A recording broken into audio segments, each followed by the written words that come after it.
Olá, seja muito bem-vindo ao podcast Fé e Vida, podcast semanal da Primeira Igreja Batista de Balsas. Hoje nós estamos aqui no quarto episódio para falar sobre o desafio de resolver conflitos sob a ótica bíblica. Eu sou o Gustavo. Eu sou o Gil. E eu sou o Wellington. E nós ainda vamos continuar nessa temática que nós estamos trabalhando no decorrer dessa série de podcasts, tratando a respeito da família. Hoje falando sobre o desafio de resolver conflitos sobre a ótica bíblica, né? sobre a ótica da palavra. E para iniciar, para fazermos a introdução aqui, eu queria perguntar para vocês o que nós podemos dizer a respeito desses conflitos dentro da família. Bom dia, Gustavo. Bom dia, pastor Wellington. A primeira verdade é que os conflitos, eles sempre existiram, existem na atualidade e vão existir para sempre. Não há família que não enfrente conflitos, porque a família ela é formada de pessoas de personalidades diferentes, de gostos, de opiniões, de conceitos diferentes. Mas o interessante nisso tudo é que, apesar dos conflitos existirem, e esse é o tema que nós estamos discutindo aqui, é possível resolver esses conflitos à luz da palavra do Senhor, partindo do princípio de que nós somos moldados pela palavra e temos o desafio de sermos uma família, de fato, que mesmo apesar dos conflitos e das dificuldades, temos em Cristo a solução para os nossos problemas. Beleza, eu entendi o seu ponto, Gil, só vou discordar num primeiro ponto aqui, é que eles nem sempre existiram.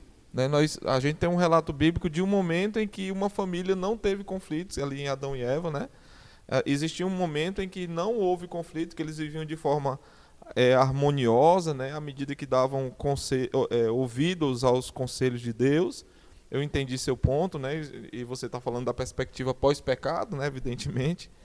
Mas existiu esse momento, mas o pecado entrou no mundo, né, ali em Gênesis 3, e os efeitos eles atingiram a todas as esferas não só da humanidade, como da própria criação, né?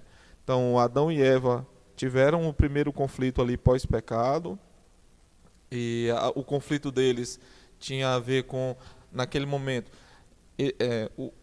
o último versículo do capítulo 2 vai falar que eles estavam nus e não se envergonhavam, né? E pós-pecado, a primeira coisa que gera esse conflito, eles ficam com vergonha um do outro, tentam se esconder de Deus, a gente sabe toda a história ali, mas os conflitos eles existem de fato nesse momento pós-pecado, e isso é a realidade. Acho que como ponto de partida aí, a gente já falou, creio que a gente conseguiu chegar no ponto aí, Gil e Gustavo. Exatamente. Muito boa colocação, pastor Wellington, porque de fato a ideia original de Deus, né, primeira de Deus, era que a família não tivesse conflitos, né? Que Eva fosse adjutora, complementasse, que eles pudessem procriar, ter filhos num ambiente de harmonia. E é claro que o pecado ele quebra de fato, né, esse ciclo, e a Bíblia diz que o pecado promove separação entre Deus e o homem, ou seja, e a iniciativa de pecar é do homem, não é de Deus. Então, de fato, o conflito nasce aí, nesse momento.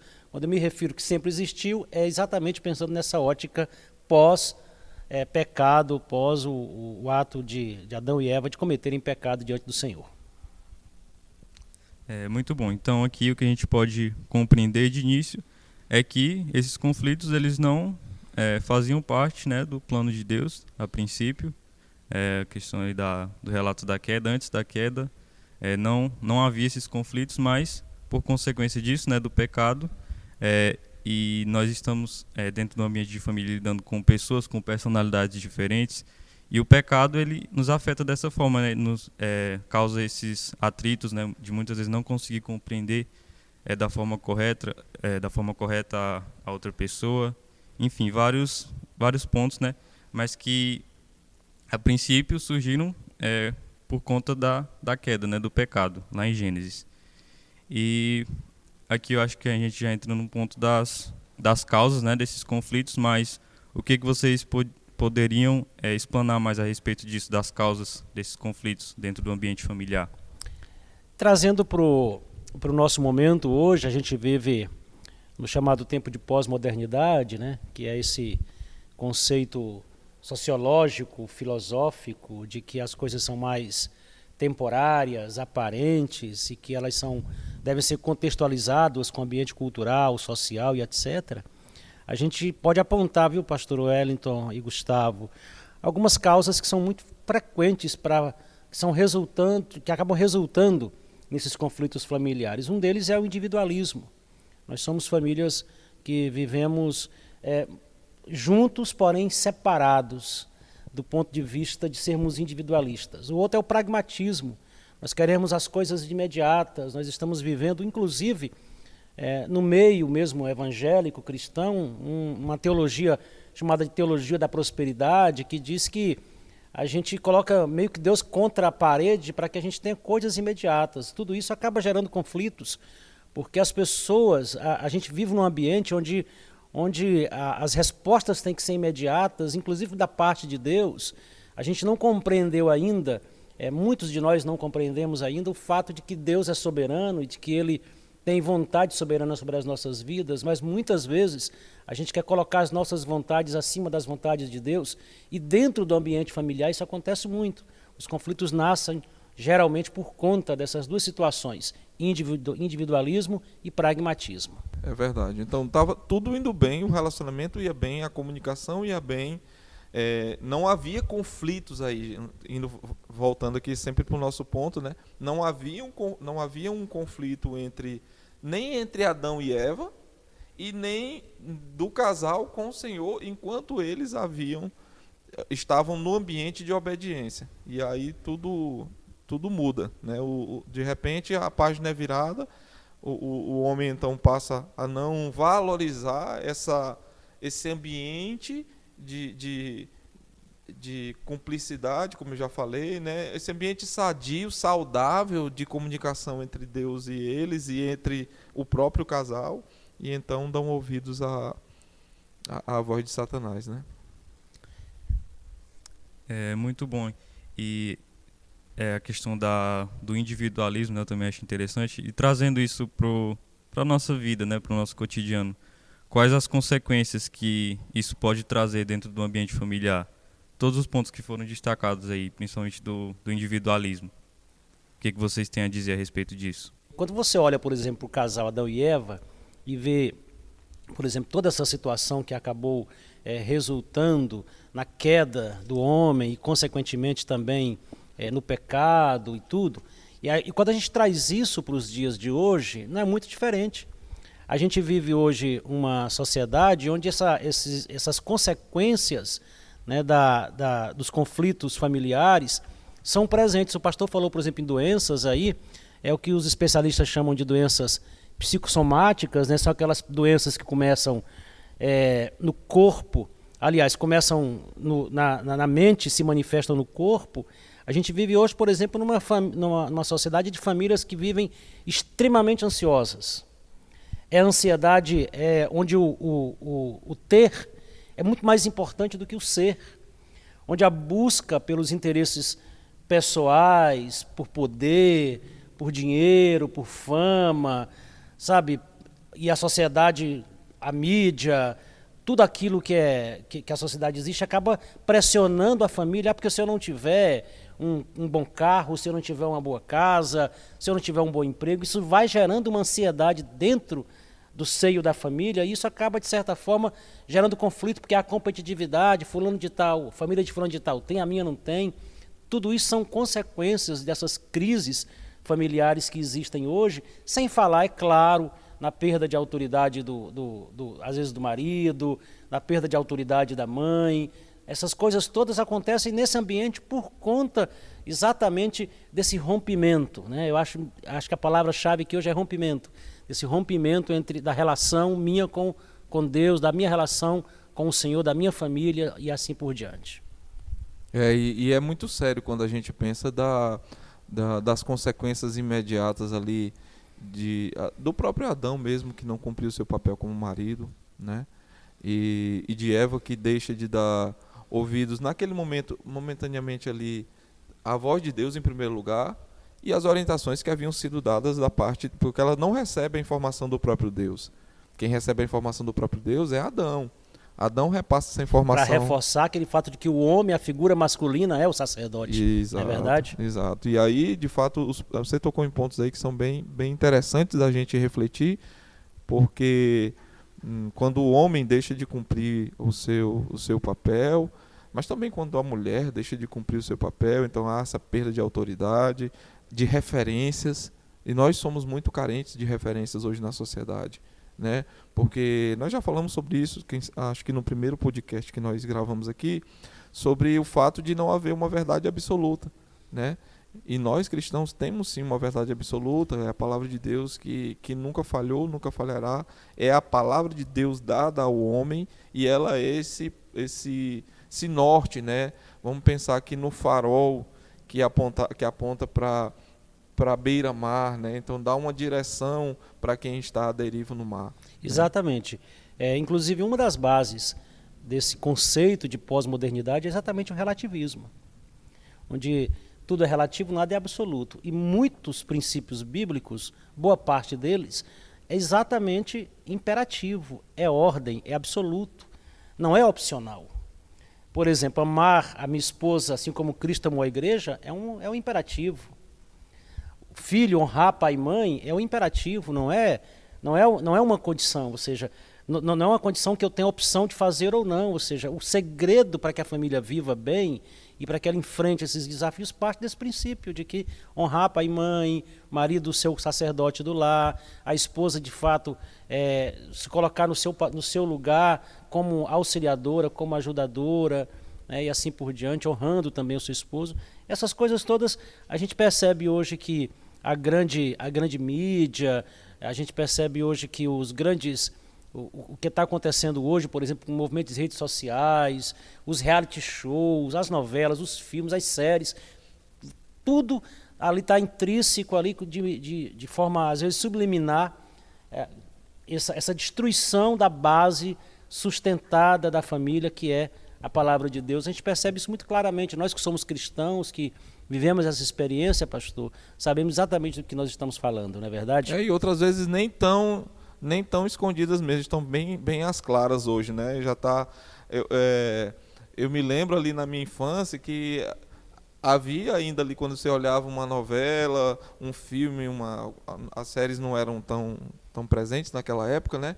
Mas ainda era tudo um pouco que camuflado, né? Hoje não, hoje está tudo aí às claras mesmo, não há pudor, não há medo da exposição. Então é muito importante que a gente tenha os conceitos bem claros, e Paulo fala uma coisa para Timóteo sobre instruir, para que aquela pessoa que recebe a instrução amanhã possa instruir. Então, o nosso trabalho hoje é um trabalho que muito provavelmente nós nem vamos conseguir ver resultados, né? Porque leva sempre um tempo para que os resultados apareçam, né? Mas é necessário que a gente a cada vez mais assuma essa responsabilidade de sermos bons modelos ali dentro do lar, né, de resolvermos os conflitos da forma correta. E é um desafio porque nem sempre a gente consegue, né? Às vezes o sangue ferve, né? Nós somos resultados e o pecado habita dentro de nós, né? Mas é de suma importância que a gente entenda esses conceitos e coloque-os em prática. Eu acredito que está bem claro aqui tudo que foi explanado a respeito das causas, das consequências desses conflitos que acontecem no ambiente familiar, tudo isso por consequência do pecado, né, que não fazia parte do plano original de Deus, mas por consequência do pecado, passam a existir esses conflitos, né, essas dificuldades de relacionamentos dentro do ambiente familiar. E eu queria perguntar mais uma coisa aqui para vocês, tanto o Gil como o Elton são casados, têm filhos, que vocês falassem um pouco sobre a experiência de vocês, né, no início de casamento, e coisas que vocês enfrentam dentro do ambiente familiar, na criação de filhos, como vocês lidam com isso, como vocês lidam com esses problemas a fim de manter unida a família, né, de manter firme ali naquilo que é propósito de Deus. Olha, Gustavo, assim, não é fácil, né? Primeira coisa que lidar com filhos, lidar com família, com criação de filhos, principalmente tentando ser um espelho para a igreja e para a sociedade de que de fato nós somos famílias regeneradas. O fato de nós sermos famílias regeneradas não significa que nós não tenhamos conflitos, que não tenhamos defeitos. A palavra hoje pela manhã do nosso irmão Jeter foi muito clara nesse sentido. Ele, um homem que tem 40 anos de casado, disse assim, olha, eu tive conflitos, vou fazer 25 anos de casado, tive conflitos no meu casamento, tive dificuldades. Algumas vezes, como disse o pastor Wellington aqui, o nosso sangue ferve, né? E a gente às vezes toma decisões intempestivas e tudo. Mas para mim o mais interessante é a gente olhar para a cruz de Cristo, olhar para o alvo, sabe? Para mim o maior desafio das famílias cristãs hoje é deixarem de olhar para aquilo que é imediatista, para aquilo que é uma resposta que pode ser dada amanhã e olhar para a cruz de Cristo. Prepararmos as nossas famílias para vivermos num ambiente onde a gente entende que, mesmo tendo aflições no mundo, como disse Jesus Cristo, no mundo tereis aflições, mas eu venci o maligno, a gente também pode vencer todas as artimanhas, as sutilezas, as coisas que o inimigo coloca nas nossas vidas, para que a gente possa ter uma perspectiva de família para o olhar da cruz, para olhar para Jesus Cristo, transformar pela renovação que há em nós. Para mim, esse é o grande desafio e a gente pode fazer muito se a gente se voltar para a palavra do Senhor, se voltar para a Bíblia e se voltar principalmente para essa orientação do Senhor, de que a gente viva de fato. Eu gosto muito do Salmo 127, Salmo 128, são dois salmos aí colados um no outro, que eles mostram mais ou menos assim a ideia do que é uma família ajustada. A gente precisa de fato buscar a palavra do Senhor. Eu estou caminhando para 15 anos de casado, né? Agora no início de 22 a gente, pela graça de Deus, vai completar 15 anos de casado e não é diferente. Acho que não importa o número de anos, os conflitos sempre vão existir, né? E um dos pontos em que eu tenho buscado dentro do processo é de mostrar aos meus filhos que eu não sou perfeito, né? Por vezes reconhecer para eles e para minha esposa, pedir perdão para eles quando há falhas, sentar com eles, conversar, explicar a relação de causa e consequência, né? E eu me lembro de experiências que eu tive em que eu comecei a disciplinar meu filho e a ira estava muito forte no meu coração, eu não fui sábio naquele momento e acabei passando do ponto e terminando o processo ali, o Espírito vindo e agindo ali, mostrando que eu tinha passado do ponto, então eu pedi perdão não pelo ato, mas pela forma, por ter passado do ponto, então era correto discipliná-lo, porém havia um limite, eu tinha extrapolado aquele limite. Por vezes sentar com a minha esposa e reconhecer diante dela de que tal atitude que eu tomei não foi a mais adequada, né? Enfim, é importante lembrar que o ponto é que é a graça de Deus que dirige também o casamento. Então, para encerrar, conselhos práticos. Como nós podemos lidar com esses conflitos sobre a luz da palavra? O que vocês têm a dizer? O que vocês aconselham? Primeiro, reconhecer que nós somos pecadores. A palavra do Senhor diz que todos pecaram, né?